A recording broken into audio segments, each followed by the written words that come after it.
No, no buzz. Just Bees Book Club. Today's gonna be a tough one. I read Preti Taneja's Aftermath.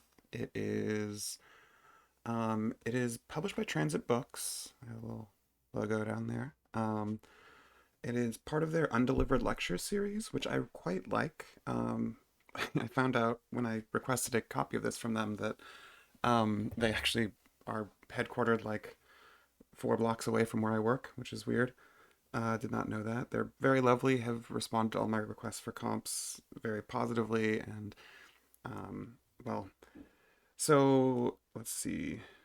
What's the, where's the, I want to talk about this undelivered lectures thing really quick because I have some things to say about it. Maybe it's at the back. Um, yes, undelivered lectures. Um, is a narrative nonfiction series featuring book length essays in slim, handsome editions. Slim and handsome. I agree with that. Um, the first one is Mary Capello's Lecture. I'm not familiar with that. The third one is Mariana Oliver's Migratory Birds, which I'm also not familiar with. This is the fourth one, Aftermath by Preta Taneji. Taneji. Um, Taneja. That's the one, I think. As close as I'll get at least. The second one in the series was Namwali Serpel's Stranger Faces, which I actually wrote about in my like top 10 books of 2020, my top 10 2020 books of 2020 on my blog.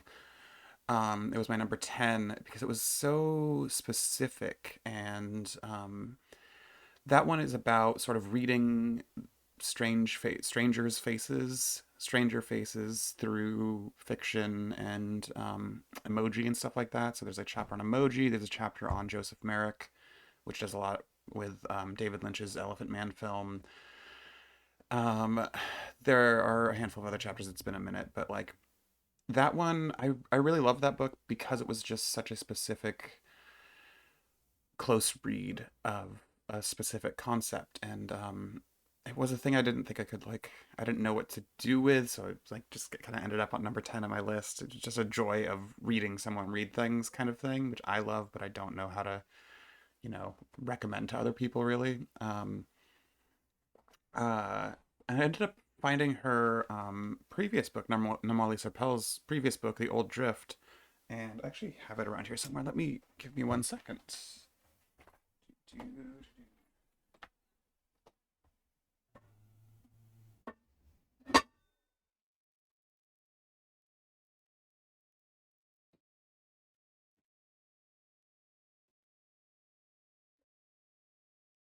Very flattering, I'm sure. I looked there. This one, The Old Drift by Namali Serpel.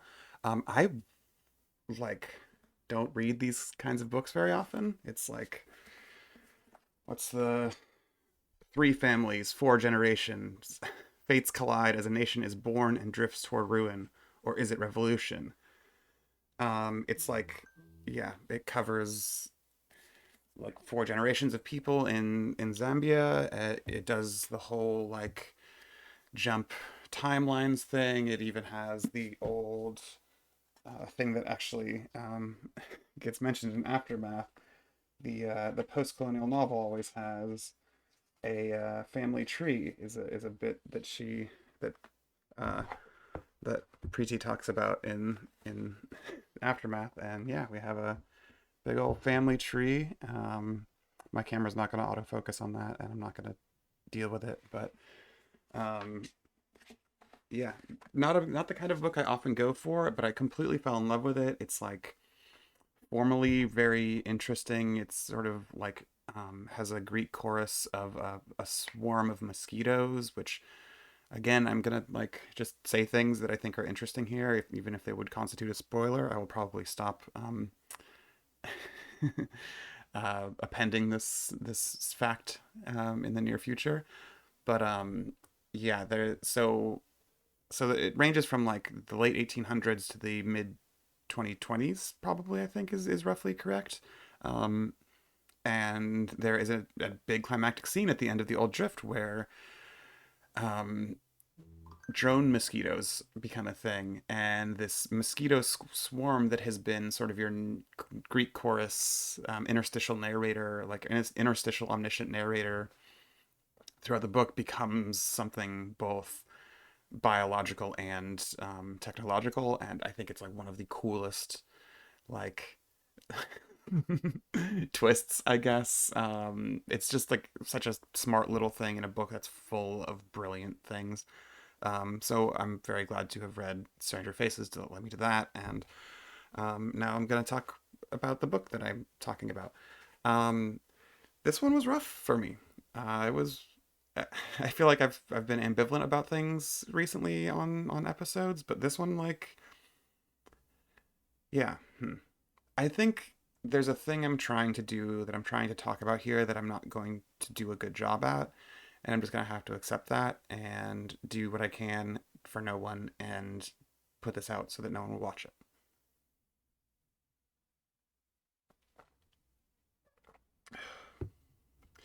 So the premise of Preti Taneja's Aftermath is it's not really a premise. This is a nonfiction thing. Preti Taneja worked at a organization called Learning Together, where she taught creative writing inside of prisons. Um, One of her students was a man named Usman Khan, who was eventually released from prison, partially based on the activity of like his engagement with the creative writing stuff and his like learning or his like um, increased social status because of doing things like that. And then Usman Khan went on to strap a fake bomb vest to himself and murder two people with knives. One of whom was like the person that I believe that Preti Taneja directly reported to in the Learning Together program. And there was like a 23-year-old young activist. Usman Khan was then murdered by police. This book is about Preti Taneja's sort of um, dealing with that grief of being that close to what like even officially is known as a terror attack or a terrorist attack. So a lot of this book is dealing with very personal feelings of loss and guilt and grief of and also trying to sort of theorize them and become, I don't know if move through is like the right phrase like that she would use, but there's a definite pull between the experiential. There's like a lot of like, especially early on, like you can, again, you probably can't read any of this, but you might notice there are a lot of like almost tab breaks in the middle of sentences. Pretty often ends a paragraph without a full stop. There is like a sort of prose poetic formal quality to especially the stuff where she is more interested in or not more or more engaging with her own grief than sort of theorizing out to things like prison abolition. She cites Mariam Kaba a lot in this. Things like you know um, Priti Patel, the conservative uh, head of Home Office, I believe. I don't remember. I looked this up earlier, but I forget. But like a woman who shares her name and has in many ways opposite politics of her, um, and the way that gets represented and refracted through things. And um, I don't think I'm like I have trouble with this book because of that. Um, the thing that initially struck me that kind of pushed me to both want to finish it and also be kind of like annoyed throughout. There's like a lot of stuff when she's talking about like the possibility of or like how this happened or how could it have been prevented, where she leans heavily on the like findings of the forensic psychologist um, who in their report writes things like that Usman Khan is masquerading as somebody who is reformed. He's not actually de-radicalized in any way. He is just um, learned to present in such a way that he appears de-radicalized, such that he will be released to perform a terror attack, which is tough, because it's hard to see that and not think of um, how widely deployed that exact kind of thinking is in so many cases where it's deeply incorrect. Not even like even outside of correctional facilities. Just like the like widely understood way in which doctors will like undercut like black women's feelings when they say they're in pain, and they'll say like, oh no, you're not actually. um, that is the kind of position that I feel like that forensic psychologist is in. um, and Usman Khan is obviously he's Pakistani, I believe, is the thing. And I will say there are great moments in this book where Preeti sort of talks about um, the uh,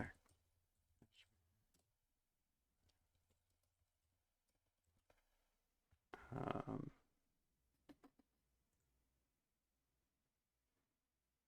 yeah, like Preeti does a good job, I think, of talking about like the, the border between India and Pakistan and the Kashmir region specifically, the way that it has been um, occupied by fascist Indian forces. She explicitly talks about Modi and his fascism and Trump and his fascism. Um, it is not um, and Bojo and just the general fascist climate of the world at this point, in the way that that gets legitimized or othered based on certain things, like say for instance being Muslim. I don't think she's like unaware of any of that. I think she directly addresses it. Um, but there is something tough about reading someone being like, well, if only we had listened to this field psychologist who was, at least in some sense, potentially right in this particular instance, although it's hard to say whether Usman Khan was just fronting or was. And I think Preti Taneja actually addresses this in the book. It's impossible to say whether this is like he was genuinely reformed in his mind and then something slipped, because when you go to prison, one of the things that happens is you lose a bunch of resources that you might have had access to otherwise, and so you are more inclined maybe to take actions that others might not in order to get by or um, get over the massive amount of trauma that being imprisoned almost inevitably produces. Yeah. So yeah, there's early on some stuff with that, and that the field psychologist stuff, and it was also just like calling on other sort of authority figures in prisons, and um, you know, condemning them or like taking their analysis as useful. That in my abolitionist heart, like immediately said me at like odds with this person, which is fucked. Because again, what she's doing is not writing a specific theoretical document about the abolition of prisons. She is writing a very personal story about her own grief through this wild event, and using that to both push through it and contextualize it, I think. And again, I'm asserting some amount of motivation to her at this point, but I probably shouldn't do that, but it's hard not to when you read stuff, I guess. For me, at least. Um, I say it's fucked because I don't know. I don't know that there's nothing. There's a usefulness to being so sort of divorced from the possibility of speaking with someone through their grief, that you can't um both hold to your knowledge. I would say that the only way forward is the complete abolition of prisons and the police, and the state, but a story for another day. Um, while acknowledging that the way things are is such that people will people going through things find things to grab onto and to hold onto that aren't principled things, that are things that are about how they narrativize the world and how the world forces them to be put into positions to um, do things even against their own interests, maybe, like sympathize with a prison psychologist. I don't know. I'm kind of this is sort of exactly what I expected would happen when I was talking about this book. I'm at sort of an impasse where I'm I'm reaching beyond my depth, perhaps, or I'm trying to do something that I might do better in writing, maybe, with a good editor, as though I will ever do that again. Who knows? Then I might, sort of expositorily speaking about a book. And I'm also, I think, just doing something that's, yeah, tough. I don't know. I grew up with an incarcerated biological father, and I have some. I mean, he was in and out, but I have some sort of personal emotional connection with prison abolition. Um, but I also, yeah, I don't know. I mean, I think there's a one-two punch here, of books. I think it's Angela Davis, Why is Prison Obsolete? I think that is an important text that everyone should read. Um, and I think for me at least, Jackie Wang's Carceral Capitalism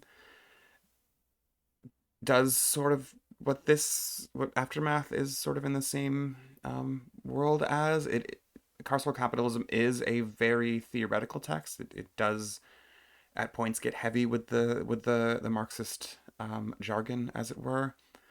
But it also is full of poetry and reflections on Jackie's um, incarcerated brother, and like the particular ways of interacting that get um, become more noticeable over time, and stuff like that. I think Carceral Capitalism is a really really really special book, and I would highly recommend it. Um, which isn't to say I wouldn't recommend Aftermath by Preti Taneja. I um hmm.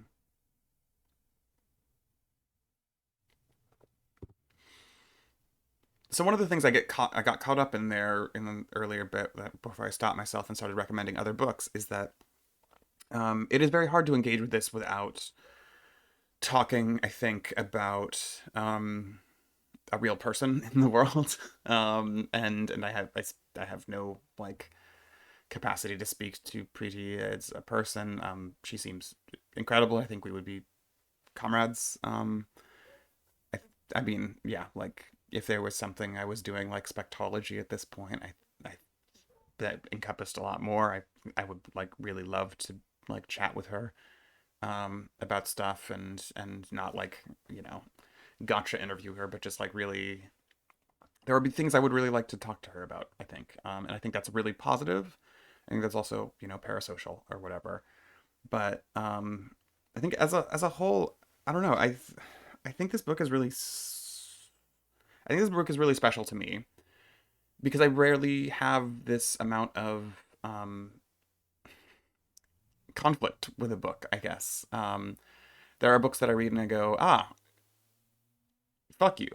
There are books that I read and go, yes, thank you so much. This has articulated things that I didn't know I needed articulated, or that I knew I did, but I didn't know the right questions to ask. There are books that I read that I go, wow, god damn, that language was cool, or wow, that book sucked, but it had one good sentence that I'm gonna remember for the rest of my fucking life. Or like, there are so many different takeaways I get from books, but it's rare that I feel like personally like I need to um, argue with them in order to clarify my own position. And I think that Aftermath does that, and I think that's a really profound thing. And I don't think it's a thing that I could like. And this is sort of similar to how I felt about Stranger Faces by Namali Serpel. Like, it feels incredibly personal, the like joy or the frustration that I get out of these out of Transit Books' Undelivered Lecture series. They feel like they hit me in a very specific way, such that I don't know how to be like if you like Ender's Game and Ready Player One, you'll love this guy or whatever. If you love Harry Potter, you might like the Rick Riordan Presents series. Like, I don't. It doesn't exist on that level of comps to me. Both of the Undelivered Lecture series that I've read, and I like don't think I can speak higher praise to a book in a weird way. But I also just don't know how to like be like, check it out. The no None of you who are watching this, because none of you are watching this. Um, yeah, it's very. I mean, I mean, this one, Aftermath in particular, is obviously very very personal to Preti Taneja. I think I forgot to even mention, like, there are bits in this that are just like so fun. The, there is a reading of Margaret Atwood's Hagseed, a novel I've never read. I've never read any Margaret Atwood. Just never had any real interest. Um, Apparently, Hagseed is a sort of adaptation of Shakespeare's The Tempest, and Preeti just goes the fuck in on it. It's just like, there are decades of post-colonial scholarship on The Tempest that like have completely reframed it and have like helped understanding uh, of race, both as like a thing that it was in Shakespeare's time and as we understand it now. That like, there are so many readings of that play that are really smart and engaged, and Atwood just boop, skates right over them and just makes the most racist shit. The way Preeti like points out Margaret Atwood's use of the word earthy in Hagseed is just like the most devastating. Like, this is that literary beef shit that like just it's like lights a fire under me. I love that shit. Um, there's another bit that I'm like not remembering inside particularly. I mean, there's like a chapter where she writes what is it, the the chapter is called Reality Hunger as Joint Enterprise, a Killjoy Manifesto. It's a manifesto, like every bit is a citation of something else. There's a lot of Sarah Ahmed in here also. Speaking of feminist killjoys, um, that like just goes and it's like interstitial with um segments from a specific learning together writing class that are like really really powerful, that are mostly about like, I think the prompt was like, look at a picture of a man in space in like a spacesuit and just sort of respond to it. um there's like really good theorizing about the like difference between the British response to terrorism, the American, the way that like um the way that 7/7 and 9/11 sort of become their own moments that are both reacted to slightly differently, and that is tied in again to her own direct experience of terrorism. I think there's a lot. Yeah, struggling with this book a lot, but I think the high level is like, I deeply enjoyed this on a very personal level. I was also deeply frustrated by it on a deeply personal level, and I think that's sort of where I come down on it, and also where I come down on turns out a lot of the the Undelivered Lecture series by Transit Books. I think they're doing really cool shit with it, and I wish I had a better way of like supporting it directly. Because I don't know how to sell these books at the job I have, so I don't know. I mean, just yeah, yeah. It's good. There's a she she fucking nails Margaret Atwood's ass to the wall. It's great. Um, yeah. So that's Preti Taneja's Aftermath, and that's a no buzz. And thank you for not watching.